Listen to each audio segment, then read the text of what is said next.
Բարև ձեզ։ Պատմությունը միայն հաղթանակների ու հերոսամարտերի տարեգրություն չէ, այն նաև դասերի շարան է, որոնք հաճախ գրվել են արյունով եւ դավաճանությամբ։ Ասում են թշնամու հարվածը սպասելի է, բայց հարվածը թիկունքից սեփական արյունակցի կողմից անբուժելի վերք է բացում ազգի մարմնի վրա եւ դաջվում սերունդների հիշողության վրա։ Այսօր մենք խոսելու ենք մի թեմայի մասին, որն ընդունված է շրջանցել կամ հիշատակվել միայն անեծքով։ Մենք փորձելու ենք հասկանալ հայկական դավաճանության ֆենոմենը։ Ովքեր էին հայոց պատմության դավաճանները։ Սեփական շահը հայրենիքից վերդասող մարդիկ, թե քաղաքական սխալ հաշվարկների զոհեր։ Խոսելու ենք հայ դավաճանների մասին։ Տիգրան Մեծին դավաճանած որդուց մինչև Բորիս Գևորգով։ Մենք չենք լինելու դատավոր, մենք լինելու ենք հետազոտող։ Մեր նպատակը ոչ թե պարզապես մեղադրելն է, այլ ներկայացնելը հանգամանքները, ինչպես է ծնվում դավաճանությունը եւ ինչպիսի հետևանքներ է այն ունենում։ Դուք դիտում եք Մանդելայի էֆեկտը։ Նախքան հայոց պատմության մութ էջերը թերթելը, եկեք հասկանանք, ինչ է իրականում պետական դավաճանությունը։ Արդյոք դա պարզապես թշնամուն օգնելն է, թե երևույթն ավելի խորն է։ Իրավական ձևակերպմամբ դավաճանությունը գիտակցված գործողություն է, ուղղված սեփական պետության ինքնիշխանության, տարածքային ամբողջականության կամ անվտանգության դեմ։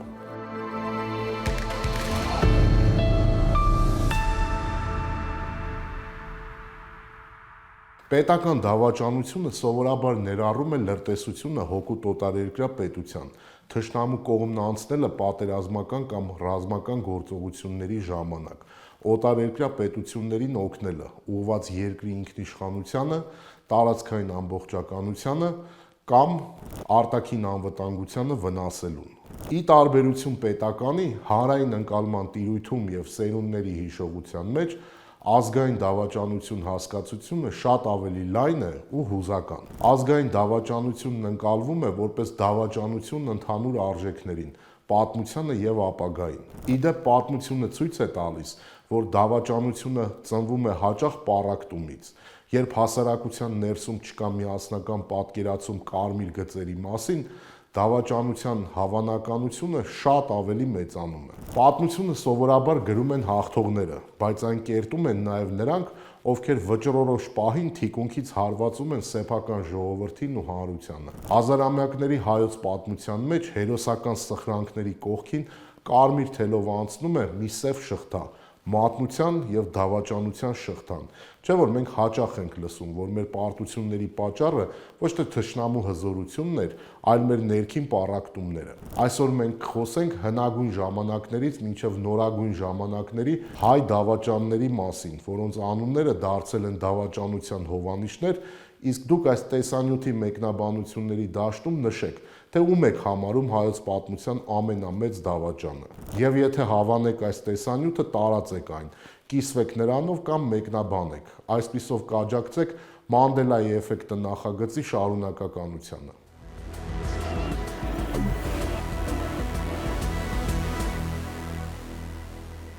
Փորձենք վերհիշել հայոց պատմության այն էջերը, որոնք երբեմն ուզում ենք մոռանալ, բայց որոնք պարտավոր ենք հիշել։ Պարտավոր ենք հիշել, որովհետև սերունդների ընկալման համար ուսուցողական ու դաստիարակչական տեսանկյունից որքան կարևոր է օրինակ Վարդան Մամիկոնյանի կերպարը, այնքան էլ կարևոր է Վասակ Սյունու կերպարը,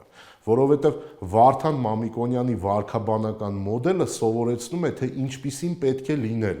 իսկ Վասակ Սյունու մոդելը սովորեցնում է, թե ինչպիսին չպետք է լինել։ Այսպիսով ներկայացնում ենք հայերի, որոնք հայոց պատմության ընթացքում ուրացել են եւ դավաճանել են իրենց ազգին ու պետությանը։ Տիգրան Կրտսեր Արտաշեսյան։ Տիգրան Կրտսերը հայոց պատմության դասական դավաճանության օրինակներից է։ Նրա գործողությունները ոչ միայն հարվածեցին հոր Տիգրան Մեծի տերությանը, այլև շրջադարձային եղան Մեծ հայքի հետագա ճակատագրի եւ հատկապես Տիգրան Մեծի կայսրության համար։ Տիգրան Կրտսերը Տիգրան Մեծի եւ Կլեոպատրա Պոնտացու որդին էր։ Այն ժամանակ, երբ Տիգրան Մեծը զբաղված էր իր կայսրության սահմանների պաշտպանությամբ, նրա որդիները սկսեցին պայքարել իրենց հոր դեմ։ Տիգրան Մեծի երկու ավագ որդիները փորձել են ապստամբել եւ սպանվել էին, ինչը Տիգրան Կրտսերին դարձրել էր հայոց գահի միակ օրինական ժառանգը։ Սակայն նա չցանկացավ սպասել հոր մահվանը եւ ընտրեց դավաճանության ուղին։ Մեր թվարկությունից առաջ 67-66 թվականներին, երբ Հայաստանը գտնվում էր հռոմեա պարթևական ակցիանի մեջ, Տիգրան Կրտսերը բացահայտ ապստամբեց։ Պարտություն կրելով հորից նա փախավ Պարթևստան իր աներոջ, Հրահատ 3-րդ արքայի մոտ։ Նա համոզեց պարթևներին արշավել Հայաստան, խոստանալով նրանց տարածքային զիջումներ։ Պարթևական զորքերը պաշարեցին Արտաշատը, սակայն Տիգրան Մեծի կազմակերպած պաշտպանությունը ստիպեց Հրահատին նահանջել։ Այդժամ Տիգրան Կրտսերը ներկայացավ հռոմեական զորավար Պոմպեոսին եւ դարձավ նրա ուղեցույցը դեպի Հայաստանի սիրտը։ Նա Հռոմին տրամադրեց ռազմավարական տեղեկություններ հայկական զորքի դասավորության եւ ամրությունների մասին։ Մեր թվարկությունից առաջ 66 թվականին Արտաշատի մատույցներում Տիգրան Մեծը, հասկանալով, որ ստիպված է կռվել 3 ճակատով, այսինքն Հռոմի, Պարթևստանի եւ ներքին դավաճանների դեմ, ստիպված էր գնալու բանակցությունների։ Կնքվեց Արտաշատի հայտնի պայմանագիրը, ըստ որի Տիգրան Մեծը պահպանում էր Մեծ Հայքի թագավորության տարածքը եւ պահպանում էր արքայից արքա տիտղոսը։ Տիգրան Կրտսերին որպես առանձին թագավորություն տրվում էին ծոփքն ու կորդուքը, սակայն Տիգրան Կրտսերը դժգոհ մնաց։ Նա ցանկանում էր ստանալ ամբողջ Հայաստանը եւ համաձայն չէր, որ Պոմպեոսին տրվող ռազմատուգանքը պետք է վճարվեր ծոփքի գանձարանից։ Նա անպատշաճ վարքագիծ դրսևորեց Պոմպեոսի հանդեպ եւ փորձեց գաղտնի բանակցել պարթևների հետ ընդդեմ Հռոմի։ Պոմպեոսը չհանդուրժելով նման երկակի խաղը ձերբակալել է Տիգրան Կրտսերին։ Նրան շղթայակապ տարել են Հռոմ, որտեղ Քրիստոսից առաջ 61 թվականին նա ստիպված էր մասնակցել Պոմպեոսի կազմակերպած հաղթահանդեսին որպես ռազմագերի։ Որոշ ժամանակ անց նա մահապատժի է ենթարկվել հռոմեական բանտում։ Արտավազդ 3-րդ Արտաշեսյան Արտավազդ 3-րդի կերպարը հայոց պատմագրության մեջ ներկայացվում է որպես դասական օրինակ այն բանի, թե ինչպես է անձնական իշխանատենչությունը եւ օտարի շահերին ծառայելը հանգեցնում ազգային դավաճանության եւ պետականության թուլացման։ Մեր թվարկությունից առաջ առաջին դարի վերջին Մեծ Հայքը Արտաշեսյան արքայատոհմի մայրամուտի ժամանակներում էր։ Տիգրան Մեծի ստեղծած հզոր տերությունը հայտնվել էր հռոմեական կայսրության եւ Պարթևստանի շահերի բախման կիզակետում։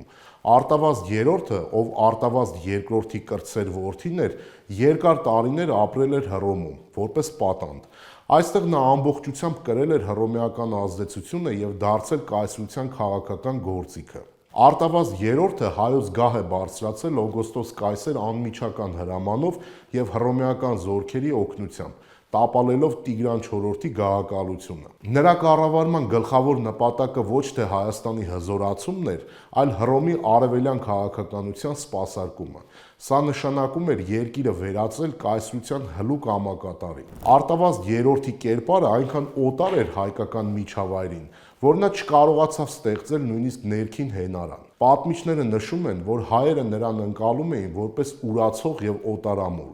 Հռոմում կրթված եւ հայկական կենցաղից ու ավանդույթներից հեռացած այս արքան անտեսում էր հայ նախարարական տներին։ Նրա կառավարման 3 տարիները նշանավորվեցին մշտական ներքին խռովություններով եւ ի վերջո հայկական ավագանին չհանդուրժելով հռոմեական այս դրածոյին զինված ապստամբություն բարձրացրեց եւ վտարեց նրան երկրից։ Արտավազդ 3-րդի գործունեությունը ճակատագրական եղավ Արտաշեսյան արքայատոհմի համար։ Նա նախադեպ ստեղծեց, որ Հռոմը կարող է դրածո թագավորներ նշանակել Հայաստանում, ինչը երկիրը վերածեց մշտական պատերազմների թատերաբեմի։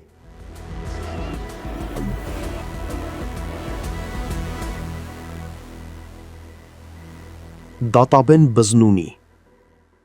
Դատաբեն Բզնունին գործել է Խոսրով 4-րդ Կոտակ թագավորի կառավարման տարիներին, մոտ 330-338 թվականներին։ Սա մի ժամանակաշրջան էր, երբ Հայաստանը փորձում էր վերականգնել իր ներքին կայունությունը Տրդատ Մեծի մահից հետո եւ դիմակայել Սասանյան Պարսկաստանից բխող ագրեսիվ մարտահրավերների։ Բզնունիների տոհմը հայկական հնագույն եւ ազդեցիկ նախարարական տներից էր, որը տիրում էր Բզնունյաց ծովակի, այսինքն Վանա լճի արևմտյան ափերին։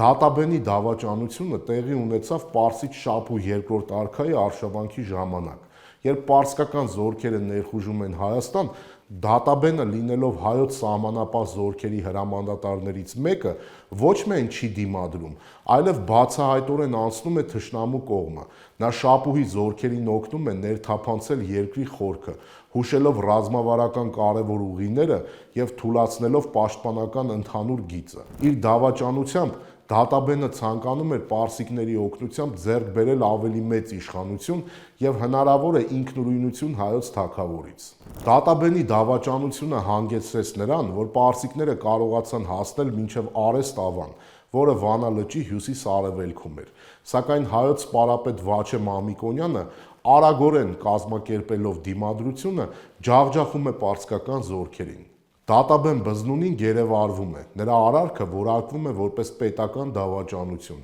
նույն ինքը ուխտադրժություն։ Խոսրով Կոտակ արքայի հրամանով նա մահապատժի է ենթարկվում քարկոծման միջոցով, ինչը այդ ժամանակներում համարվում էր ամենաստորացուցիչ պատժաձևերից մեկը։ Դատաբենի դավաճանությունն այնքան ծանր հետևանքներ ունեցավ եւ այնքան մեծ զայրույթ էր առաջացրել հայոց արքունիքում, որ կիրառվեց այսպես կոչված տոհմական պատասխանատվության սկզբունքը։ Հայոց արքայի հրամանով սպարապետ Վաչե Մամիկոնյանը որցակոտոր է արել բզնունիների ամբողջ տոհմը, որպիսի դավաճանության սերմն այլևս չբուսնի հայոց հողում։ Բզնունիների կալվածքներն անցել են արքունիքին եւ դարձել թագավորական սեփականություն։ Վաղ միջնադարում Դատաբեն Բզնունու այս պատմությունը ծառայել է որպես դասագրքային օրինակ բոլոր նախարարական տների համար, ցույց տալով, թե ինչ ճակատագիր է սպասվում նրանց, ովքեր կփորձեն դաշնակցել թշնամու հետ ընդդեմ սեփական հայրենիքի։ Բակուր Բդեշխ Բակուր Բդեշխի կերպարը 4-րդ դարի հայոց պատմության մեջ հանդիսանում է պետականակործան դավաճանության եւ անջատողական ձգտումների տիպիկ օրինակ։ Բակուրը մեծ հայքի Աղձնիկ նահանգի Բդեշխն էր, Խոսրով 4-րդ Կոտակի կառավարման շրջանում։ Բդեշխները հայոց արքունիքում բարձրաստիճան պաշտոնյաներ էին, ովքեր կառավարում էին սահմանային խոշոր նահանգները եւ ունեին սեփական զորք։ Աղձնիքը լինելով հարավային դարպասը ուներ ռազմավարական հսկայական նշանակություն Հայաստանի համար։ Երբ սրվել էին մեծ հայքի թագավորության հարաբերությունները Սասանյան Պարսկաստանի հետ եւ սպասվում էր պարսիկների հերթական ներխուժումը, Աղձնիքի Բդեշխ Բակուրը հրաժարվում է ճանաչել Խոսրով Կոտակի գերիշխանությունը եւ դադարում է հարկերի վճարումն ու զորք տրամադրելը հայոց բանակին։ Նա գաղտնի բանակցությունների մեջ է մտնում պարսից արքա Շապուհ II-ի հետ, խոստանալով բացել երկրի հարավային դարպասները պարսկական զորքերի առաջ, փոխարենը պարսիկներից խնդրելով իրեն տրամադրել ինքնավարության երաշխիքներ։ Սա հայկական պետականության հիմքերի ուղղակի խարխլում էր։ Հայոց արքունիքը չէր կարող հանդուրժել նման մասշտաբի դավաճանություն։ Խոսրով Կոտակի հրամանով Վաչե Մամիկոնյան սպարապետը եւ Արշավիր Կամսարականը մեծ զորքով շարժվում են դեպի Աղձնիկ։ Կատաղի ճակատամարտում Բակուրի զորքը ջախջախվում է, իսկ նա փորձում է պատսպարվել ամրոցում, սակայն սպանվում է։ Բակուրի դավաճանության պատճառով նրա տոհմը գրեթե ամբողջությամբ բնաջնջվեց։ Միայն նրա դուստրը փրկվեց, ում հետագայում կնության տվեցին Վաղինակ Սյունուն, եւ Աղձնիկի բդեշխությունը որպես պարգև ամբողջովին անցավ Սյունած տանը։ Մերուժան Արծրունի Մերուժանը Արծրունին հայոց պատմության ամենից հայտնի եւ դասական դարձած դավաճանական կերպարներից է։ Նրա անունը դարձել է հայրենադրժության, ուրացության եւ անձնական փառասիրության հոմանիշ։ Ի տարբերություն շատ այլ պատմական գործիչների, Մերուժանի դավաճանությունը կրում էր համակարգային եւ տևական բնույթ, ընդգրկելով թե կրոնական, թե քաղաքական եւ թե ռազմական ոլորտները։ Մերուժան Արծրունու դավաճանությունը սկսվել է դեռևս 4-րդ դարի 60-ական թվականներին, Արշակ II արքայի կառավարման շրջանում։ Լինելով արծրունյաց տոհմի նահապետը, նա անցել էր պարսից արքա Շապուհ II-ի կողմը։ Շապուհի վստահությունը շահելու համար Մերուժանը հրաժարվել էր քրիստոնեությունից եւ ընդունել էր զրադաշտականություն։ Սա միջնադարյան մարդու համար համարվում էր հոգևոր դավաճանության սեփական արմատներին եւ մշակույթին։ Շապուհը Մերուժանին խոստացել էր Հայաստանի կառավարիչ նշանակել, եթե նա օգներ պարսիկներին նվաճել երկիրը եւ հաստատել մազդեզական կրոնը։ Մերուժանը Արծրունին պարսկական զորքերի գլուխ անցած պարբերաբար ներխուժում էր Հայաստան։ Նրա գործողությունները աչքի էին ընկնում առանձնակի դաժանությամբ։ Նա առաջնորդում էր պարսիկներին դեպի հայկական բերդերն ու քաղաքները՝ Արտաշատ, Վաղարշապատ, Երվանդաշատ, Զարիշատ, որոնք ենթարկվում էին կողոպուտի եւ ավերման։ Մերուժան Արծրունու օգնությամբ տասնյակ հազարավոր հայեր գերեվարվել ու տեղափոխվել են Պարսկաստան։ Մերուժանը փորձում էր արմատախիլ անել քրիստոնեությունը, այրելով եկեղեցիները, հալածելով հոգևորականներին եւ պարտադրելով զրադաշտական կանոնները։ Մերուժանի գլխավոր նպատակը արշակունիների արքայատոհմի տապալումն էր եւ սեփական ինքնակալ իշխանության հաստատումը։ Մերուժանի դավաճանական ծրագրերը վերջնականապես տապալվեցին 371 թվականին Ձիրավի ճակատամարտում, երբ հայ-հռոմեական միացյալ զորքը Պապ Թագավորի եւ Մուշեղ Մամիկոնյանի գլխավորությամբ ջախջախեց պարսիկներին եւ նրանց դաշնակից Մերուժանին։ Նա փորձել է ճողոպրել մարտի դաշտից, սակայն Սմբատ Բագրատունի ասպետը գերեվարել է նրան։ Սմբատը, լինելով հայոց թագադիր ասպետը, Մերուժանի գլխին դրել է շիկացած երկաթե պսակ, ասելով. «Քեզ պսակում եմ, Մերուժան, որովհետև դու ձգտում էիր հայոց վրա թագավորելու»։ Սա ոչ միայն մահապատիժ էր, այլև դավաճանի նկատմամբ արհամարանքի բարձրագույն դրսևորում։ Մերուժան Արծրունին հայոց պատմության մեջ մնում է որպես նախազգուշացում առ այն, որ ներքին թշնամին շատ ավելի վտանգավոր է, քան արտաքինը։ Նրա պատմությունը ցույց է տալիս, որ դավաճանությունը սկսվում է սեփական արմատների եւ մշակույթի ուրացումից եւ ավարտվում ֆիզիկական ու բարոյական կործանմամբ։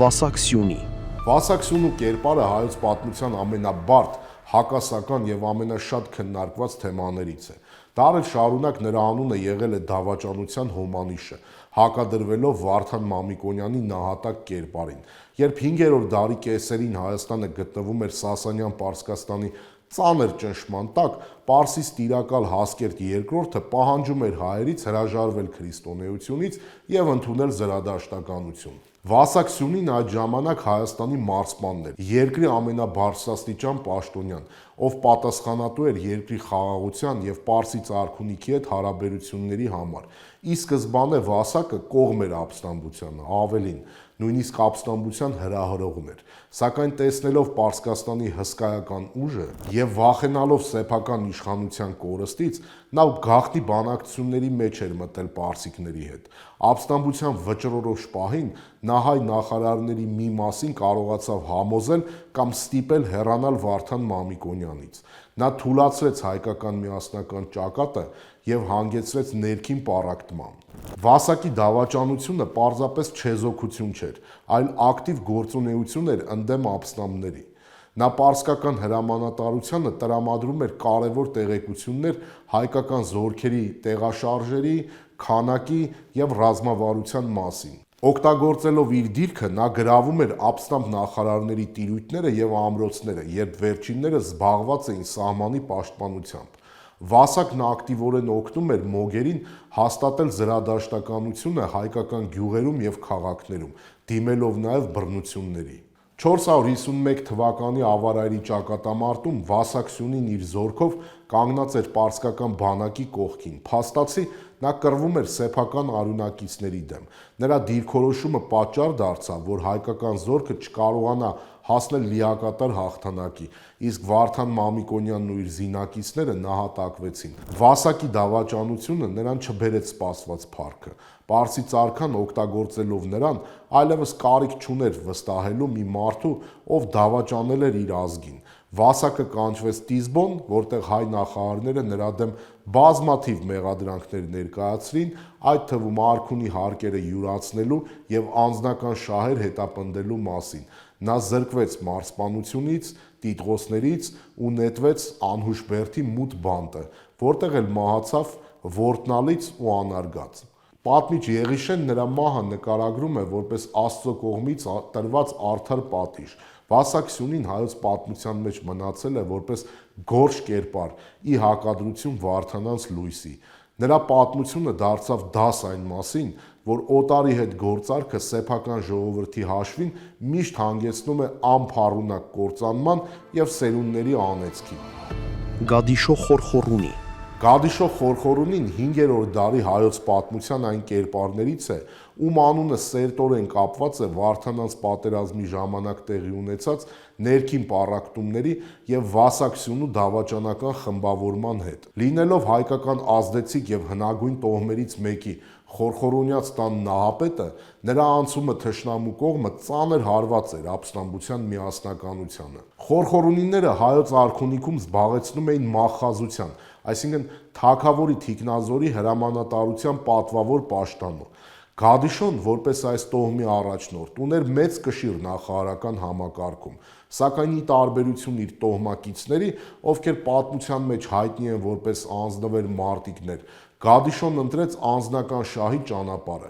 Վարդանանց ապստամբության սկզբնական փուլում Գադիշոն, ինչպես եւ շատ այլ նախարարներ, հարում էր ազատագրական շարժմանը։ Սակայն երբ պարսկական վտանգը դարձավ ակնհայտ եւ առարկայական եւ Վասակ-Սյունին սկսեց իր պառակտիչ գործունեությունը, Գադիշոն դարձավ նրա ամենահավատարիմ դաշնակիցներից մեկը։ Նա օգնում էր Վասակին հայ նախարարների միասնականությունը քայքայելու գործում։ Նրա հեղինակությունն օգտագործվում էր այլ նախարարների մեջ վախ եւ կասկած սերմանելու համար։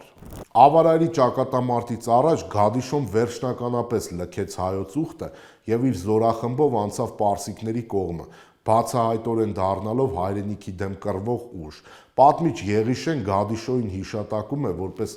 Վասակ-Սյունու աջ ձեռքը։ Նա ոչ միայն չեզոքություն չէր պահպանում, այլև ակտիվորեն մասնակցում էր ապստամբների դեմ կազմակերպվող պատժիչ գործողություններին։ Որպես հայկական բանակի նախկին բարձրաստիճան հրամանատար, նա քաջածանոթ էր հայոց ռազմավարությանը եւ պարսիկներին օգնում էր շրջանցել հայկական դիրքերը։ Նրա ջոկատները հաճախ հարձակվում էին ապստամբ նախարարների վրա թիկունքից, ավերելով նրանց գյուղերն ու ամրոցները։ Գադիշոյի արարքը բացառիկ էր իր բացասական ազդեցությամբ, քանի որ Խորխորունյաց տունը մինչ այդ համարվում էր հայոց պետականության ամենահավատարիմ հենարաններից մեկը։ Հատկանշական է, որ Գադիշոյի դավաճանությունը չկիսեցին նրա տոհմակիցներից շատ շատերը։ Պատմությունը հիշում է Խորխորունի այլ նախարարների,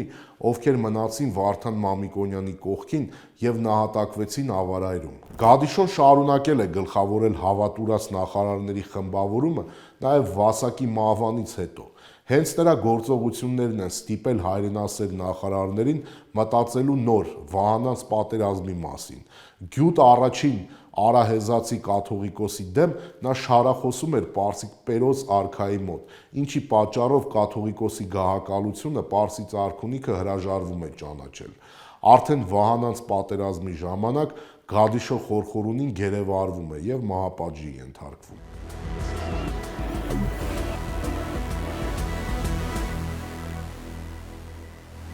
Աշոտ Բռնավոր։ Աշոտ Բագրատունին, ով Աշոտ երկաթ արքայի հորեղբոր որդին էր, պատմությանը հայտնի է Աշոտ Բռնավոր անվամբ եւ 9-րդ դարի վերջի ու 10-րդ դարի սկզբի հայոց պատմության ամենամութ կերպարներից է։ Նրա դավաճանությունը տեղի ունեցավ հայկական պետականության համար ամենաճակատագրական պահին, երբ Սմբատ առաջին Բագրատունի թագավորը կենաց ու մահու պայքար էր մղում Ատրպատականի Սաջան Ամիրայության դեմ։ Աշոտը Տարոնի իշխանն էր, Բագրատունյաց տոհմի ներկայացիչ եւ Սմբատ առաջին թագավորի եղբոր որդին, լինելով ռազմավարական կարևոր նշանակություն ունեցող Տարոն գավառի տերը, նա ուներ զգալի զորք եւ ազդեցություն, սակայն նրա անձնական հավակնությունները եւ իշխանատենչությունը շատ ավելին էին, քան հավատարմությունը հայոց արքայական տանը։ Նա լարված հարաբերություններ ուներ Սմբատ առաջինի հետ եւ չէր ուզում ճանաչել կենտրոնական թագավորական իշխանության գերիշխանությունը։ Ատրպատականի Ամիրա Յուսուֆը, ձգտելով կործանել հայոց թագավորությունը, փնտրում էր ներքին դաշնակիցներ։ Աշոտը դարձավ այն հենարանը, որի միջոցով Յուսուֆը կարողացավ հարվածել հայկական պաշտպանությանը թիկունքից։ Երբ Սմբատ առաջին արքան զորք էր հավաքում Ամիրայության դեմ պատերազմելու համար, Աշոտը ոչ միայն չմիացավ արքայական բանակին, այլև իր գործողություններով պառակտեց հայ իշխանների միասնությունը։ Նա օգնեց Յուսուֆի զորքերին անցնել հայկական լեռնանցքներով եւ անակնկալ հարվածներ հասցնել Սմբատի կողմնակիցներին։ Աշոտի դավաճանության պատճառով Սմբատ թագավորը զրկվեց իր կարևորագույն դաշնակիցներից եւ ստիպված եղավ փակվել Կապույտ բերդում, ինչը հետագայում հանգեցրեց նրա գերեվարմանը եւ նահատակությանը։ Աշոտին տրված բռնավոր մականունը պատահական չէր, այն արտացոլում էր նրա անօրեն բռնակալ եւ ուխտադրուժ բնույթը։ Պատմիչ Հովհաննես Դրասխանակերտցին նրան նկարագրում է որպես մի մարդու, ով իր շահի համար պատրաստ էր ոտնահարել ամեն սրբություն։ Աշոտ բռնավորի արարքը հայոց պատմության համար ունեցավ աղետալի հետևանքներ։ Նրա դավաճանությունը ուղղակիորեն նպաստեց Սմբատ առաջինի գերեվարմանը եւ Յուսուֆի կողմից նրա դաժան մահապատժին, դվինում, խաչելությամբ։ Աշոտ բռնավորը նույնպես չի խուսափել պատժից։ Նրա դավաճանությունը չբերեց նրան սպասված իշխանությունը։ Նա այդպես էլ Հայաստանի տիրակալ չդարձավ։ Նա զրկվեց իր տիրույթներից եւ մահացավ անարգանքի մեջ, թողնելով մի անուն, որը հայոց պատմության մեջ հավերժ մնաց որպես հարազատ արյունակցին եւ թագավորին դավաճանելու խորհրդանիշ։ Անժառանգ մահացած Աշոտ բռնավորի բոլոր տիրույթները հետագայում բռնագրավվել են ու դարձել արքունական սեփականություն։ Մուշեղ Բագրատունի Մուշեղ Բագրատունու դավաճանությունը հայոց պատմության ամենացավոտ դրվագներից է, քանի որ այն տեղի ունեցավ Բագրատունյաց թագավորության հզորացման եւ միասնականության վերականգնման կարևորագույն փուլում։ Երբ Բագրատունյաց Աշոտ III ողորմած թագավորը 961 թվականին մայրաքաղաք է հռչակում անին, նախկին մայրաքաղաք Կարսում է մնում նրա եղբայրը Մուշեղ Բագրատունին։ Կարսը ներառող Վանանդ գավառի տարածքում 963 թվականին նա ինքն իրեն հռչակում է հայոց թագավոր, դրանով սկիզբ դնելով Բագրատունյաց արքայատոհմի ներսում տիրույթների քայքայմանը։ Աշոտ ողորմածը ճանաչում է նրա թագավորությունը, ենթակա լինելու պայմանով։ Արդեն Աշոտ ողորմածի մահից հետո Մուշեղը սկսում է հավակնել Անի Բագրատունիների շահնշահ Տիտղոսին, բայց հայոց ավագանին գահ է բարձրացնում մահացած թագավորի ավագ որդուն Սմբատ II-ին։ Որոշ ժամանակ անց թագավորի եւ Մուշեղի միջև վեճ է ծագում ռազմավարական նշանակություն ունեցող Ախտոձորի, Լեռնանցքի ու առևտրի անվտանգության համար առանցքային Շատիկ ամրոցի համար, որը քիչ էր մնում լուծվեր ռազմական ճանապարհով։ Մուշեղը դրանով չի բավարարվում եւ Սմբատ II-ի դեմ արշավանքի է հրահրում Դվինի ամիրա Աբուլ Հայջա Սալարյանին, ով հասնում է Անիի մատույցներին եւ պարտություն կրում։ Այսպիսով Մուշեղ Բագրատունու դավաճանությունը փաստացի կասկածի տակ դրեց Բագրատունյաց արքայատոհմի միասնականությունն ու նպաստեց վերջնական քայքայմանը։ Դավիթ Կյուրապաղատ Դավիթը 966-ից մինչև 1000 թվականը Տայքի կյուրապաղատն էր, այսինքն տիրակալը։ Նա իր ժամանակի տարածաշրջանի ամենաազդեցիկ քաղաքական դեմքերից էր, ում իշխանությունը տարածվում էր Տայքի եւ հարակից հայկական ու վրացական հողերի վրա։ Բագրատունյաց թագավորության հզորացման շրջանում Աշոտ ողորմածի եւ Սմբատ տիեզերակալի օրոք Դավիթը վարում էր այնպիսի քաղաքականություն, որը թուլացնում էր հայոց արքայից արքայի հեղինակությունը։ Դավիթը Տայքը վերածել էր փաստացի անկախ միավորի, որը չէր ենթարկվում Բագրատունիների կենտրոնական իշխանությանը։ Ուրանալով սեփական հավատքը նա դարձել էր քաղկեդոնական եւ բյուզանդական եկեղեցու հետևորդ։ Բռնի կերպով հավատափոխ էր անում իր տիրույթներում ապրող հայ առաքելականներին։ Նա միջամտում էր հայ իշխանների եւ թագավորի հարաբերություններին, սեփական շահերից ելնելով աջակցելով այս կամ այն կողմին, ինչը պահում էր երկիրը ներքին լարվածության մեջ։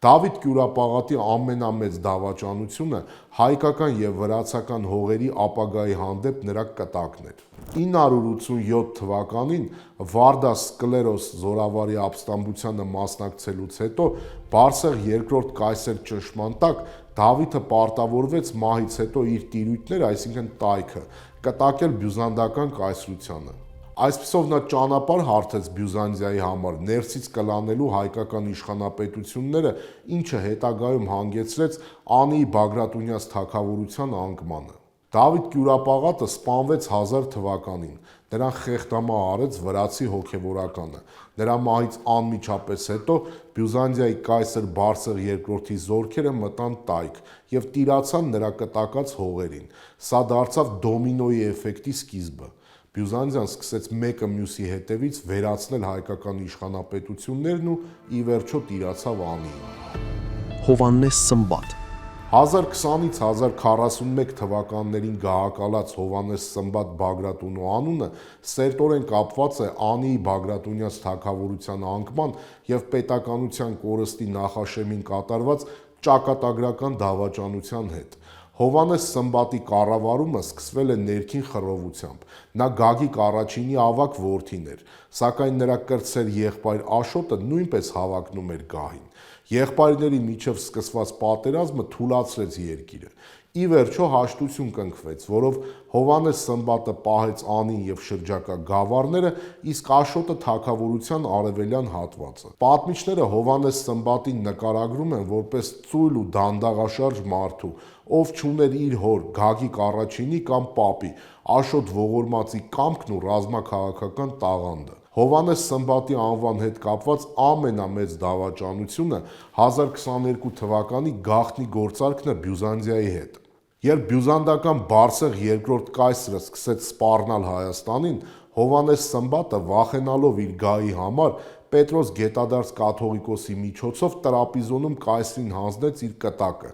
ըստ որի Հովհաննես Սմբատի մահից հետո Անիի թագավորությունը պետք է անցներ բյուզանդական կայսրությանը։ Թուլամորթ ու անժառանգ թագավորը փոխանակ գահը ժառանգություն թողնելու իր եղբորը, ով ժառանգ ուներ, կամ զինված պայքար մղելու անկախության համար, սեփական կյանքի հանգստությունն ապահովելու համար վաճառեց պետության ապագան օտարին։ Արդեն 1041 թվականին Հովհաննես Սմբատի մահից հետո Բյուզանդիան, հենվելով այդ կտակի վրա, պահանջեց հանձնել Անին, թեև հայկական բանակը սպարապետ Վահրամ Պահլավոնու գլխավորությամբ կարողացավ մի քանի անգամ ջախջախել բյուզանդական զորքերին, թագավորի կատարած այս գաղտնի գործարքն արդեն լեգիտիմություն էր տվել կայսրության հավակնություններին, և 1045 թվականին Անիի Բագրատունյաց թագավորությունը վերջնականապես անկում ապրեց, ինչը ճանապարհ հարթեց սելջուկ թուրքերի ավերիչ արշավանքների համար։ Վեստ Սարգիս Սարգիս Սյունեցին, նույն ինքը Վեստ Սարգիսը, հայոց պատմության ամենից ատելի կերպարներից է, ում անունը դարձել է պետականության կործանման, ներքին դավաճանության և անձնական շահի համար մայրաքաղաքն ու երկիրը վաճառելու խորհրդանիշ։ Սարգիս Սյունեցին Անիի ավագանու ազդեցիկ ներկայացուցիչ էր, ով Հովհաննես Սմբատ թագավորի օրոք զբաղեցնում էր բարձր պաշտոններ։ Վեստ Տիտղոսը բյուզանդական պատվաստիճան էր, ինչն արդեն իսկ մատնանշում էր նրա սերտ կապերը բյուզանդական կայսրության հետ։ Նա բյուզանդամետ կուսակցության պարագլուխն էր Անիում։ Հովհաննես Սմբատի մահից հետո, երբ երկիրը մնացել էր առանց գահակալի, Վեստ Սարգիսը նպատակ ուներ տիրանալ հայոց գահին կամ դառնալ երկրի փաստացի տիրակալը Բյուզանդիայի հովանու ներքո։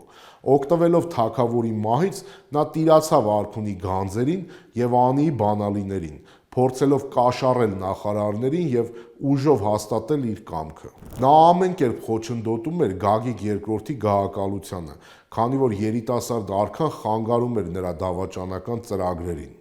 Երբ բյուզանդական զորքերը պաշարել էին Անին, Սարգիսը ներսից թուլացնում է քաղաքի պաշտպանությունը և տեղեկություններ հաղորդում թշնամին։ Որպես Գագիկ II արքայի խնամակալ, հենց նա է համոզել Գագիկ արքային մեկնել Կոստանդնուպոլիս, կայսեր հետ բանակցելու։ Նա քաղաքի պարիսպների վրա երդվել էր, որ հավատարիմ կմնա արքային, սակայն հենց երիտասարդ արքան մեկնում է Կոստանդնուպոլիս, Սարգիսն Անիի բանալիներն ուղարկում է կայսրին։ 1045 թվականին Վեստ Սարգիսի և նրա համախոհների ջանքերով Անին առանց մարտի հանձնվեց Բյուզանդիային։ Բագրատունյաց թագավորությունը դադարեց գոյություն ունենալուց։ Բյուզանդիան տիրանալով հայկական հողերին ցրեց հայկական բանակը, ինչի պատճառով երկիրը մնաց անպաշտպան սելջուկ թուրքերի սարսափելի արշավանքների առաջ։ Սկսվեց հայ ազնվականության և բնակչության զանգվածային արտագաղթը դեպի Կիլիկիա և այլ շրջաններ։ Այնուամենայնիվ, ինչպես այլ դավաճանների պարագայում, Բյուզանդիան Վեստ Սարգսին ևս օգտագործեց և դեն նետեց։ Նա չստացավ խոստացված իշխանությունը Հայաստանում։ Բյուզանդացիները նրան տեղափոխեցին կայսրության խորքերը, որտեղ նա զրկվեց իր ազդեցությունից։ Սկզբնաղբյուրները նշում են, որ նա մահացել է մեկուսացման և անարգանքի մեջ, արժանանալով սերունդների անեծքի։ Փիլարտոս Վարաժնունի Փիլարտոս Վարաժնունին բյուզանդական բանակի բարձրաստիճան հայ զորավար էր, ով 1071 թվականի Մանասկերտի ճակատամարտից հետո օգտվելով կայսրության թուլացումից հյուսիսային Ասորիքում եւ Կիլիկիայում ստեղծել էր ընդարձակ մի իշխանապետություն Մարաշ կենտրոնով։ Փիլարտոսի ամենամեծ դավաճանությունը համարվում էր նրա հեռացումը հայ առաքելական եկեղեցուց եւ քաղկեդոնականության ընդունումը։ Նա ընդունել էր հունադավանությունը ոչ թե հավատքից դրդված, այլ բյուզանդական արքունիքի վստահությունը շահելու եւ իր իշխանությունը լեգիտիմացնելու համար։ Փորձելով իրեն ենթարկել հայոց եկեղեցին, նա դիմում էր բռնություններին։ Նա կամենում էր հայոց կաթողիկոսական աթոռը տեղափոխել իր տիրույթները եւ այն դարձնել իր քաղաքական կամակատար գործիքը։ Սա բերեց հայ հոգեվորականության եւ ազնվական տների կատաղի դիմադրությանը։ Փիլարտոսը փոխանակ դաշնակցելու սելջուկների դեմ պայքարող հայկական մյուս իշխանների հետ, օրինակ Ռուբինյանների կամ Հեթումյանների, վարում էր նրանց կլանելու եւ ոչնչացնելու քաղաքականություն։ Նա զինված հարձակումներ էր գործում հայկական այլ բերդերի եւ իշխանությունների վրա, թուլացնելով ընդհանուր հայկական դիմադրողականությունը։ Պատմիչները նրան նկարագրում են որպես դաժան եւ անգութ տիրակալի, ով սեփական իշխանությունն ամրապնդելու համար պատրաստ էր զոհաբերել հազարավոր հայրենակիցների կյանքը։ Փիլարտոսի քաղաքական երկերեսանությունը հասել էր նրան, որ իր իշխանությունը պահելու համար նա սկսել էր բանակցել սելջուկների եւ այլ մուսուլման ամիրանների հետ։ Երբ բյուզանդական աջակցությունը դադարեց, նա պատրաստ էր դառնալ սելջուկների հպատակը, նույնիսկ իսլամ ընդունել, միայն թե պահպաներ իր տիրույթները։ Սա ռազմավարական դավաճանություն էր այն քրիստոնեական պատնեշի հանդեպ, որը նա ինքն էր ստեղծել ժամանակին։ Փիլարտոսի ստեղծած իշխանապետությունը փլուզվել է հենց իր կենդանության օրոք։ Նրա մտերիմ զորավարները, տեսնելով նրա անսկզբունքայնությունը, մեկը մյուսի հետևից լքել են նրան։ 1084-1086 թվականներին սելջուկները գրավում են Անտիոքը եւ Եդեսյան,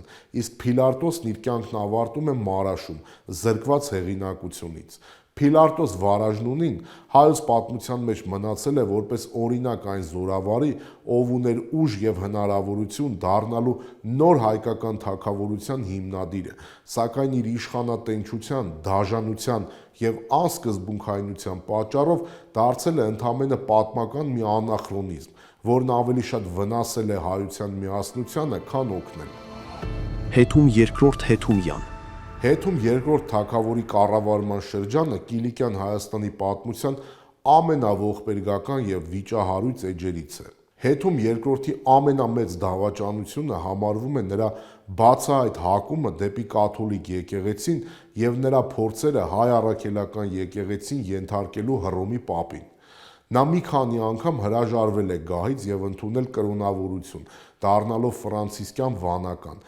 Սա երկրում ստեղծել է իշխանության ճգնաժամ եւ անկայունություն։ Հեթումը համոզված էր, որ Կիլիկիայի փրկությունը միայն արևմուտքի, խաչակիրների եւ պապի օգնության մեջ է։ Սրա համար նա պատրաստ էր զիջել հայոց եկեղեցական ինքնուրույնությունը, ինչը հանգեցրեց երկրի ներսում լուրջ բախումների, այսպես կոչված լատինամետների եւ այսպես կոչված ազգայինների միջև։ Հեթում երկրորդի կառավարման շրջանը նշանավորվել է հեթումյանների արքայատոհմի ներսում սարսափելի եղբայրասպան պատերազմներով։ Երբ նրա եղբայր Սմբատը զավթել էր գահը, Հեթումը դիմել է մոնղոլների օգնությանը։ Հետագա բախումների արդյունքում նա կուրացրեց իր եղբայր Սմբատին։ Այս ներքին արյունահեղությունը թուլացրեց երկրի պաշտպանողականությունը հենց այն ժամանակ, երբ Եգիպտոսի մամլուքները սկսել էին իրենց վերջնական հարձակումը Կիլիկիայի վրա։ Հեթում երկրորդը արդեն որպես թագավորահայր եւ երկրի փաստացի ղեկավար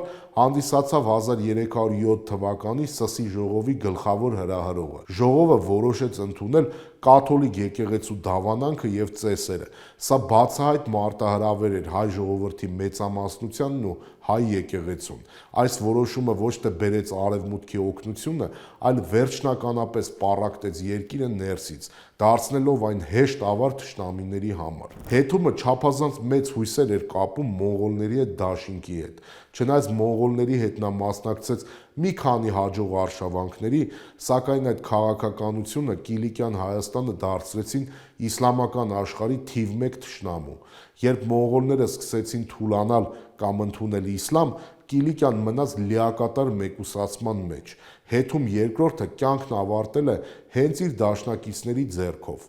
1307 թվականին մոնղոլ զորավար Բիլարղուն Անարզաբա քաղաքում դավադրաբար սպանել է Հեթումին, Լևոն IV թագավորին և 40 հայ իշխանների։ Սա հերթական ապացույցն է, որ հավատափոխությունն ու օտարի վրա հիմնված քաղաքականությունը դատապարտված են լիակատար ձախողման։ Նիկոլ Թորոսովիչ 17-րդ դարում ապրած Նիկոլ Թորոսովիչի կերպարը հայոց պատմության մեջ և մասնավորապես լեհահայոց տարեգրության մեջ հանդիսանում է ամենացավոտ և ճակատագրական էջերից մեկը։ 17-րդ դարի սկզբին Լեհաստանի հայկական գաղութը համարվում էր ամենահզոր, հարուստ և կազմակերպված հայկական համայնքներից մեկը աշխարհում։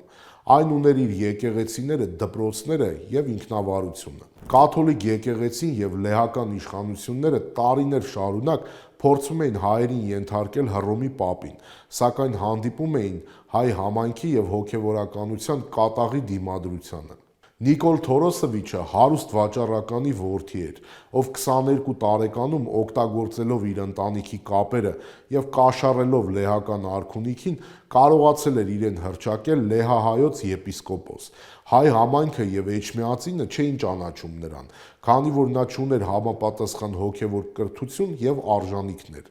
Լվովի հայությունը հրաժարվեց ենթարկվել նրան, ինչից հետո Թորոսովիչը որոշեց դիմել ծայրահեղ քայլի՝ սեփական ժողովրդին հնազանդեցնելու համար դաշնակցելով կաթոլիկ եկեղեցու հետ։ 1630 թվականին առանց համայնքի համաձայնության Նիկոլ Թորոսովիչը Լվովի կաթոլիկ տաճարում հրապարակավ ընդունում է կաթոլիկություն և հայտարարում է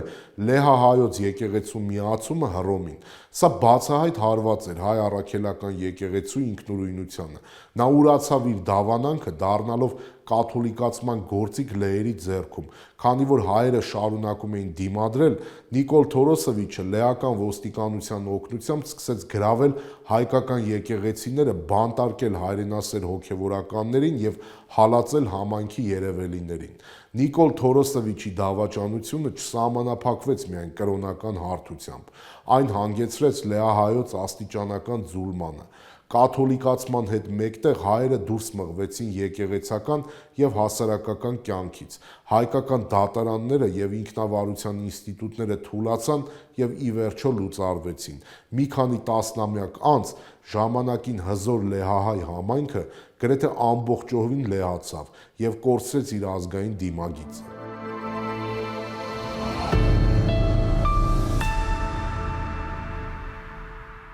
Մելիք Ֆրանգյուլ 1720-ական թվականներին Արցախի և Սյունիքի մելիքությունները հասել էին իրենց հզորության գագաթնակետին և սղնաղների միջոցով համառ պայքար էին մղում օսմանյան թուրքերի ներխուժման դեմ։ Ջրաբերդի մելիքությունը այս պայքարի հյուսիսային հենասյունն էր, սակայն ինչպես հաճախ է պատահում պատմության մեջ, ներքին երկպառակությունները դարձան ամենամեծ սպառնալիքը։ Մելիք Ֆրանգյուլը Ջրաբերդի Մելիք Իսրայելի ազգականն էր։ Նրա և մյուս իշխանների միջև առկա են խորը հակասություններ՝ կապված հողային տիրույթների և գերիշխանության հետ։ Ֆրանգյուլը չէր հանդուրժում այն փաստը, որ ազատագրական պայքարի ղեկավարները և սպարապետը Ավան Հարուրապետը ավելի մեծ հարգանք ու ազդեցություն ունեին, քան ինքը։ Մելիք Ֆրանգյուլի դավաճանության գագաթնակետը դարձավ թշնամու հետ գաղտնի համագործակցությունը։ Նա թուրքական զորքերին օգնեց շրջանցել հայկական անառիկ դիրքերը և գաղտնի արահետներով մոտենալ հայոց ռազմավարական կենտրոններին։ Ամենազազրելի դրվագը Թարխան Հարուրապետի դեմ կազմակերպված դավադրությունն էր։ Ֆրանգյուլը, օգտագործելով իր իշխանական դիրքը և վստահությունը, թակարդի մեջ գցեց հայտնի զորավարին, ինչը հանգեցրեց վերջինիս նահատակությանը։ Թշնամու վստահությունը վերջնականապես շահելու և իր իշխանությունն ամրապնդելու համար Մելիք Ֆրանգյուլը դիմեց ծայրահեղ քայլի՝ ընդունեց իսլամ։ Այս քայլով նա ոչ միայն դարձավ քաղաքական դավաճան, այլև հոգևոր ուրացող, վերջնականապես կտրելով իրեն հայկական միջավայրից։ Նա ստացավ մուսուլմանական տիտղոսներ և փորձում էր թուրքերի օգնությամբ կառավարել հայկական գավառները։ Մելիք Ֆրանգյուլը չստացավ իր երազած փառքը։ Նա դարձավ ժողովրդական ատելության առարկա։ Հայ պատմիչների եւ ժողովրդական զրույցների մեջ նա նկարագրվում է որպես ստոր, նենգ եւ անսկզբունքային մի կերպար։ Նրա վախճանը եղավ անփառունակ։ Նա սպանվեց հայ վրիժառուների կողմից, ովքեր չներեցին նրան Թարխան Հարուրապետի արյան եւ հայրենիքի դավաճանության համար։ Նրա գերեզմանն այսօր էլ կա եւ անցորդների համար որպես թքաման է ծառայում։ Մելիք Շահնազար Մելիք Շահնազար II-ի կերպարը Արցախի պատմության ամենացցուն դավաճանության էջերից է։ Նրա գործունեությունը համարվում է դասական դավաճանություն ազգային միասնության եւ Արցախի հայկական մելիքությունների դեմ, ինչը հանգեցրեց Շուշիի բերդում օտար տարի հաստատմանը եւ մելիքությունների անկախության կորստին։ Շահնազարի դավաճանական ուղին սկսվեց հենց սեփական ընտանիքից։ Հոր մահից հետո Վարանդայի օրինական մելիքը նրա եղբայրն էր, Մելիք Հովսեփը։ Իշխանատենչությամբ տարված Շահնազարը, որի մայրը թուրք էր, դավադրաբար սպանեց եղբորն ու նրա ընտանիքին եւ տիրացավ Վարանդայի գահին։ Այս արարքը սարսափ առաջացրեց Արցախի մյուս մելիքների շրջանում։ Նրանք որոշեցին պատժել Շահնազարին եւ վերականգնել արդարությունը, ինչի արդյունքում Շահնազարը հայտնվեց լիակատար մեկուսացման մեջ։ Փրկվելու եւ իր իշխանությունը պահպանելու համար Մելիք Շահնազարը դիմեց հայոց պատմության համար կործանարար մի քայլի։ Նա դաշնակցեց Արաքսի ափերի թափառաշրջիկ Ջևանշիր ցեղի առաջնորդ Փանա Ալիի հետ։ Շահնազարն իր կամքով Փանային հրավիրեց Վարանդայի սիրտը, անառիկ Շուշիի բերդը, որը մինչ այդ պատկանում էր հայ մելիքներին։ Նա օգնեց Փանահին այստեղ ամրոց կառուցել եւ հաստատվել։ Սա առաջին դեպքն էր, երբ Արցախի սրտում փաստացի հաստատվեց մուսուլմանական խանություն եւ առաջին դեպքն էր, որ թուրքը բույն դրեց Ղարաբաղում։ Մելիք Շահնազարը ոչ միայն հող հանձնեց թշնամուն, այլև դարձավ Փանահի, իսկ հետագայում նաև նրա որդի Իբրահիմ խանի գլխավոր խորհրդատուն եւ դաշնակիցը ընդդեմ հայկական մյուս մելիքությունների։ Նա թշնամուն էր հայտնում մելիքների գաղտնի ծրագրերը, օգնում էր պաշարել հայկական ամրոցները եւ ջլատել ներքին դիմադրությունը։ Շահնազարը խախտեց Խամսայի մելիքությունների դարավոր դաշինքը, որը Արցախի անվտանգության միակ երաշխիքն էր։ Ռես Ավե Հայոց պատմության մեջ կան անուններ, որոնք դարձել են դավաճանության եւ ստորության հոմանիշներ։ Այդպիսի կերպարներից է Գելիեգուզան գյուղի տանուտեր Ռես Ավեն։ 19-րդ դարի վերջին Սասունը հայկական ֆիդայական շարժման հզորագույն օջախն էր, իսկ ֆիդայապետ Աղբյուր Սերոփը նրա անվիճելի առաջնորդը։ Օսմանյան իշխանությունները տարիներ շարունակ չէին կարողանում բռնել կամ սպանել Սերոփին բաց մարտում։ Հասկանալով, որ ուժով հարցը չի լուծվի, թուրքական իշխանությունները Բիթլիսի նահանգապետի եւ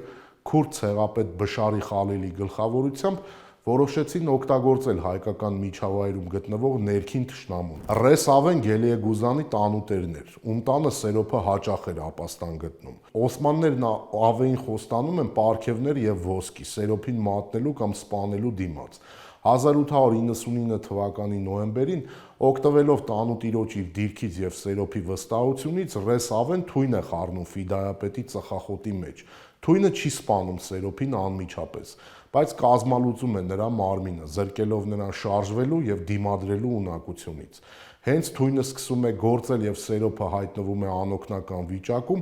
Ռես Ավեն գաղտնի լուր է ուղարկում թուրքական զորքերին։ Հազարավոր թուրք զինվորներ պաշարում են Գելիեգուզանը։ Սերոփը լինելով թունավորված եւ կիսամեռ, իր վերջին ուժերով փորձում է մասնակցել մարտին, սակայն ի վերջո նահատակվում է։ Բշարե Խալիլը կտրում է հերոսի գլուխը։ Այս նույն մարտում զոհվում են նաև Սերոփի երկու եղբայրները եւ որդին։ Հայ ֆիդայիները չէին կարող ներել այս ստորությունը։ Անդրանիկը, Գևորգ Չաուշը եւ Մակարը երդվում են վրեժխնդիր լինել։ Ֆիդայիներն անցկացնում են սեփական հետաքննությունը եւ պարզում, որ հենց Ռես Ավեն է եղել թունավորողը։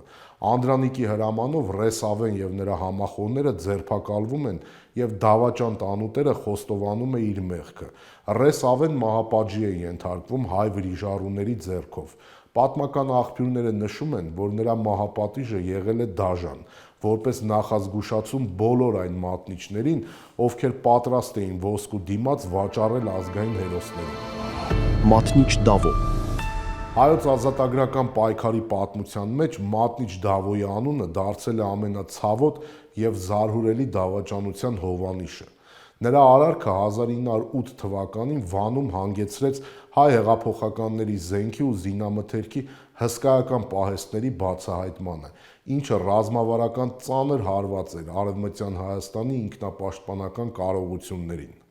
20-րդ դարի սկզբին Վանը հայկական դիմադրության ամենակազմակերպված կենտրոնն էր։ Հայ հեղափոխական դաշնակցությունը տասնամյակների ընթացքում անասելի դժվարություններով եւ զոհողություններով Կովկասից եւ այլ վայրերից զենք էր տեղափոխել Վան։ Այդ զինապահեստները հայության գոյության երաշխիքն էին եւ նախատեսված էին սպասվող կոտորածների ժամանակ ինքնապաշտպանվելու համար։ Դավոն հեղափոխական շարժմանը մոտ կանգնած անձնավորություն էր, ով վայելում էր շատերի վստահությունը։ Նա տեղյակ էր Վանի Այգեստան թաղամասում եւ Վանի շրջակա գյուղերում գտնվող գաղտնի պահեստների ճշգրիտ վայրերի մասին։ Նրա դավաճանությունը թելադրված էր ստորագույն մղումներով, շահամոլությամբ եւ վախով։ Թուրքական ոստիկանությունը նրան խոստացել էր խոշոր գումարներ եւ անձնական հովանավորություն։ Նա դրժեց հայ հեղափոխականների զինակցության երթումը եւ գաղտնի համագործակցության մեջ մտավ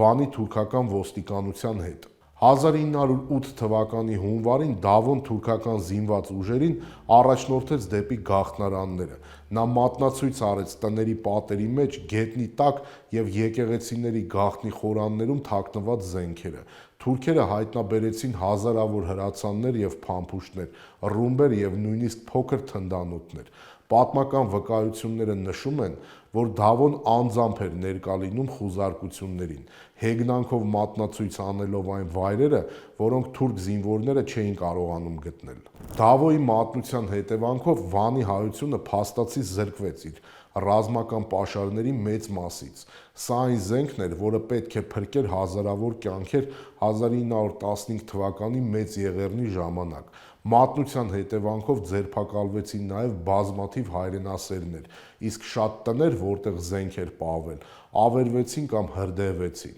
Հայ վրիժառուները չէին կարող ներել նման մասշտաբի ոճիրը։ Դավոն դատապարտվեց մահվան։ Չնայած թուրքական իշխանությունների փորձերին պաշտպանելու իրենց մատնիչին, հայ ֆիդայիներին հաջողվեց գտնել նրան։ Մատնիչ Դավոյին ոչնչացրել է Տաճատ Թերլեմեզյանը։ Չոլախ Գևորգ 1918 թվականի սկիզբը հայոց պատմության ամենաբարդ ժամանակաշրջաններից մեկն էր։ Այդ շրջանում բարդ էր թե արտաքին քաղաքական դրությունը, թե ներքին քաղաքական վիճակը։ Այդ ամենից Հայաստանի ներսում օգտվում էին նաև մարդիկ, ովքեր իրագործում էին դավաճանական գործեր։ Նմանատիպ անձանցից էր նաև երբեմնի քաջ մարտիկ Չոլախ Գևորգը, ով ահ ու սարսափ էր տարածում շատերի մոտ։ Գևորգի մասին դավաճանական լուրերը հասնում են նաև Արամ Մանուկյանին, ով միակ մարդն էր, ումից վախենում էր Չոլախ Գևորգը այդ ժամանակ։ Արամ Մանուկյանը մի հանձնարարություն է տալիս Գևորգին, որով պարզվում է դավաճանական լուրերի իսկությունը։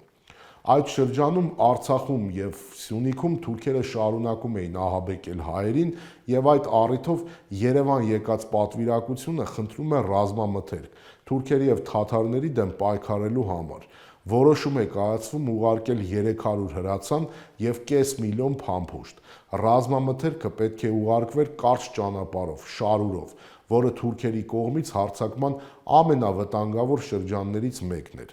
Գևորգը հանձնարարություն է ստանձնում, որ զինամթերքը կտեղափոխի, բայց ինքը անձամբ չի գնում խմբի հետ։ Այդ հանգամանքը թաքուն պահելով Արամ Մանուկյանից։ Ռազմամթերք տանող գնացքը շարուրում կողոպտվում է թուրքերի ձեռքով։ Լուրը հասնում է Երևան, Արամ Մանուկյանին, ում բարկությունը չափ ու սահման չուներ։ Նա սաստիկ բարկանում է եւ վերջին նախազգուշացումն է տալիս Չոլախ Գևորգին։ Այդ դեպքից հետո Չոլախ Գևորգը դասեր չի քաղում եւ շարունակում է իր դավաճանական գործունեությունը։ Նաեւ զբաղվում է կողոպուտով, ինչպես ասում են, ռեկետով։ Այդ ամենի արդյունքը եղավ այն, որ Արամ Մանուկյանի հրամանով հայ դավաճան Չոլախ Գևորգը գնդակահարվում է օրը ցերեկով Երևանի փողոցներից մեկում։ Մեկ այլ տեղեկության համաձայն Չոլախ Գևորգին գնդակահարել է Արամ Մանուկյանն անձամբ իր աշխատասենյակում։ Հարություն Մկրտչյան Հարություն Մկրտչյանի կերպարը հայոց պատմության ամենանողկալի եւ ողբերգական էջերից է, որը սերտորեն կապված է հայոց ցեղասպանության եւ հայ մտավորականության գլխատման հետ։ Նա այն ներքին մատնիչն է, ում գործունեությունը Կոստանդնուպոլսում 1915 թվականին հանգեցրեց հարյուրավոր անմեղ եւ հանճարեղ հայերի ձերբակալմանը եւ նրանց հետագա նահատակմանը։ Հարություն Մկրտչյանը Պոլսահայ միջավայրում գործող անձնավորություն էր, ով սերտորեն համագործակցում էր օսմանյան քաղաքական ոստիկանության հետ։ Նա թուրքական իշխանությունների համար դարձավ անփոխարինելի տեղեկատու, քանի որ քաջածանոթ էր հայկական համայնքի ներքին կյանքին, կուսակցական կառույցներին եւ մտավորական շրջանակներին։ 1915 թվականի ապրիլյան ձերբակալությունների ժամանակ թուրքական ոստիկանությունը կարիք ուներ ճշգրիտ տվյալների հայ մտավորականությանը մեկ գիշերվա ընթացքում չեզոքացնելու համար։ Հարություն Մկրտչյանն է թուրքական ոստիկանությանը տրամադրել հարյուրավոր հայերի անուններ, հասցեներ եւ գործունեության նկարագրություններ։ Նրա մատնությամբ ձերբակալվել են այնպիսի հայ մտավորականներ, որոնց թուրքական իշխանությունները հաճախ անձամբ չէին ճանաչում կամ չգիտեին նրանց գտնվելու վայրը։ Կան վկայություններ, որ նա անձամբ է ներկա եղել որոշ խուզարկությունների եւ ձերբակալությունների ժամանակ հաստատել է անձանց ինքնությունը, որպիսի թիրախները չկարողանան թաքնվել կամ խուսափեն ձերբակալությունից։ Հայ վրիժառուները չէին կարող անպատիժ թողնել այն մարդուն, ով մահվան էր ուղարկել ազգի սերուցքը։ Հարություն Մկրտչյանի անունը առաջինն էր Նեմեսիս գործողությամբ նախատեսված հայ դավաճանների ոչնչացման ցուցակում։ 1919 թվականին Կոստանդնուպոլսում հայ վրիժառու Սողոմոն Թելերյանն իրականացրեց Հարություն Մկրտչյանի մահապատիժը։ Նա գնդակահարվեց փողոցում, որպես արդար հատուցում իր կատարած ոճրագործությունների համար։ Ի դեպ, սա Սողոմոն Թելերյանի առաջին մարտական գործողությունն էր, որով նա սկսեց իր վրիժառուական ուղին։ Խաչիկ Մուղդուսի Խաչիկ Մուղդուսին կամ Խաչատուր Աստվածատրյանը հայոց պատմության ամենաարյունալի կերպարներից է, ում անունը սերտորեն կապված է 1930-ական թվականների ստալինյան բռնաճնշումների եւ այսպես կոչված մեծ տերորի հետ։ Նա մարմնավորում է այն դահճին, ով սեփական ժողովրդի սերուցքը ոչնչացրեց հանուն կարիերայի եւ իր կուսակցական հավատարմության։ Մուղդուսին ծնվել է 1898 թվականին Նախիջևանում։ Նա շատ արագորեն է ներգրավել խորհրդային հատուկ ծառայությունների, մասնավորապես ՉԿ-ի համակարգում։ Մուղդուսու վերելքը եղել է կտրուկ։ 1934 թվականին նա նշանակվել է խորհրդային Հայաստանի ներքին գործերի ժողովրդական կոմիսար, ՆԿՎԴ-ի պետ։ Սա այն պաշտոնն էր, որը նրան տվեց անսահմանափակ իշխանություն մարդկային ճակատագրերի վրա։ Մուղդուսին դարձավ Ստալինի կամքի ամենահավատարիմ կատարողը Հայաստանում։ Նրա ղեկավարությամբ ՆԿՎԴ-ն վերածվեց մի հսկայական մսաղացի։ Նրա անմիջական հրամանով եւ մասնակցությամբ ձերբակալվել, խոշտանգվել եւ այնուհետեւ գնդակահարվել են հայ մշակույթի գիտության մեծությունները, օրինակ Եղիշե Չարենցը, Աքսել Բակունցը, Վահան Թոթովենցը եւ շատ ուրիշներ։ Ականատեսների վկայությամբ Մուղդուսին անձամբ էր ներկա լինում հարցաքննություններին եւ հաճախ ինքն էր կիրառում ֆիզիկական բռնություն։ Նա ստեղծել էր մի համակարգ, որտեղ կեղծ մեղադրանքների եւ խոշտանգումների միջոցով մարդկանց ստիպում էին խոստովանել այսպես կոչված հակահեղափոխական կամ նացիոնալիստական գործունեություն։ Մուղդուսու կարիերայի ամենաստոր էջերից մեկը կապված է Հայաստանի Կոմկուսի առաջին քարտուղար Աղասի Խանջյանի հետ։ Թեև Խանջյանը պաշտոնապես ինքնասպան էր եղել Թիֆլիսում Բերիայի աշխատասենյակում, Մուղդուսին այն մարդն էր, ով Հայաստանում իրականացրեց խանջանականների զանգվածային ձերբակալությունն ու ոչնչացումը, մաքրելով դաշտը Խանջյանի կողմնակիցներից։ Նրա օրոք հալածանքները հասան նաև եկեղեցուն։ 1938 թվականին ՆԿՎԴ-ի գործակալների կողմից Էջմիածնում խեղդամահ արվեց ամենայն հայոց կաթողիկոս Խորեն առաջին Մուրադբեկյանը, թեև Մուղդուսին այդ պահին արդեն ձերբակալված էր, բայց նրա ստեղծած բռնաճնշումների մեքենան էր, որ հող էր նախապատրաստել այս սրբապղծության համար։ Ինչպես շատ այլ ստալինյան դահիճներ, Մուղդուսին նույնպես զոհ գնաց հենց իր իսկ ստեղծած համակարգին։ 1937 թվականի սեպտեմբերին նա ձերբակալվեց։ Նրան մեղադրեցին հենց այն բաների մեջ, որոնցով նա մեղադրում էր ուրիշներին՝ լրտեսություն, հակախորհրդային գործունեություն եւ այլն։ 1938 թվականին Խաչիկ Մուղդուսին գնդակահարվեց։ Հատկանշական է, որ նա այն քիչ թվով բռնադատվածներից է, ով հետագայում Ստալինի մահից հետո չարդարացվեց։ Դատարանը գտավ, որ նրա հանցագործությունները սեփական ժողովրդի դեմ այնքան ծանր են, որ նա ռեաբիլիտացիայի արժանի չէ։ Բորիս Կևորկով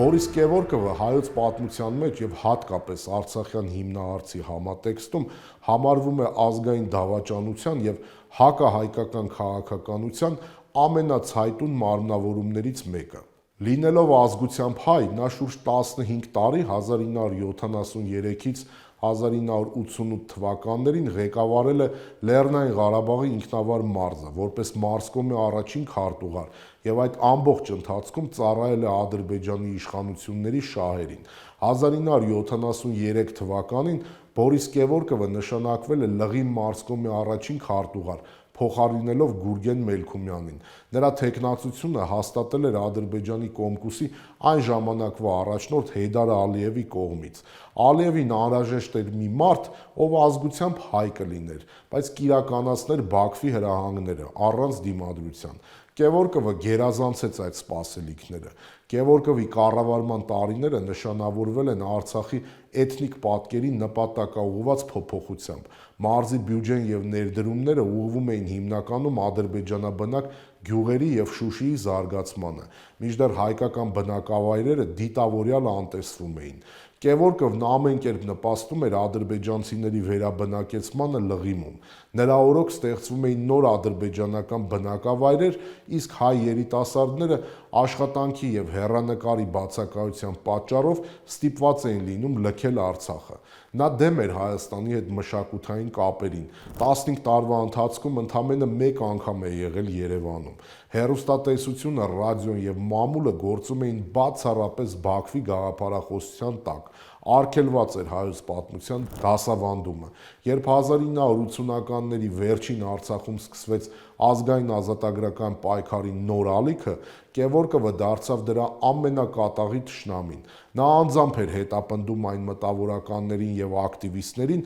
ովքեր ստորագրահավաքներ էին կազմակերպում Արցախը Մայր Հայաստանին միացնելու պահանջով։ Նրանց որակում էր որպես ծայրահեղականներ եւ ազգայնամոլներ։ 1988-ի փետրվարին, երբ Լղի մարզխորհրդի նստաշրջանը պետք է որոշում կայացներ Հայաստանին միանալու մասին, Կևորկովը փորձեց ամեն գնով տապալել այն։ Նա սպառնում էր падգամավորներին ձերբակալություններով եւ ուժի կիրառմամբ։ 1988 թվականի փետրվարի 24-ին ժողովրդական ցանցման եւ ճնշման տակ Բորիս Կևորկովը հեռացվեց պաշտոնից։ Նրա հեռացումը Ստեփանակերտում ընդունվեց որպես մեծ հաղթանակ եւ ազատագրում։ Պաշտոնանկությունից հետո նա փախավ Բաքու, որտեղ շարունակեց իր հակահայկական գործունեությունը արդեն Ադրբեջանի արդարադատության նախարարությունում, պարբերաբար հանդես գալով Ադրբեջանի այսպես կոչված տարածքային ամբողջականության պաշտպանության դիրքերից եւ մեղադրելով հայությանը անջատողականության մեջ։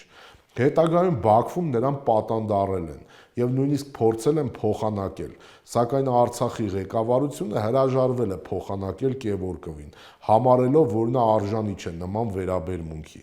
Երբ Հեյդար Ալիևը 1993-ին կրկին իշխանության է գալիս Ադրբեջանում, Բորիս Կևորկովին ազատ է արձակում։ Նրան ուղարկում է Մոսկվա, որտեղ նրա համար բնակարան է ձեռք բերում եւ լուծում է նրա աշխատանքի հարցը։ Բորիս Կևորկովի անունը հայոց պատմության մեջ կապված է Կևորկովշինա երևույթի հետ, ինչը նշանակում է սեփական ազգի շահերի լիակատար անտեսում եւ ծառայություն օտարին եւ հանուն պաշտոնի եւ անձնական բարության։ Նա մահացել է 1998 թվականին Մոսկվայում, անտեսված, մոռացված եւ զրկված իր ժողովրդի հարգանքից։ Սրանք էին հայոց պատմության դավաճանները, որոնց գործունեության մասին հակիրճ ներկայացրեցին, հույս ունենալով, որ դավաճանների ցանկը հետագայում շատ չի ավելանա։ եւ սերունդները հետեւություն կանեն այս պատմություններից, կձգտեն նմանվել ու նմանակել հայոց պատմության հերոսներին։ Իսկ դուք մեկնաբանություններում գրեք, թե ում ենք բաց թողել այս ցուցակում եւ ով է հայոց պատմության ամենամեծ դավաճանը։ Դուք դիտում եք Մանդելայի էֆեկտը։ Կհանդիպենք։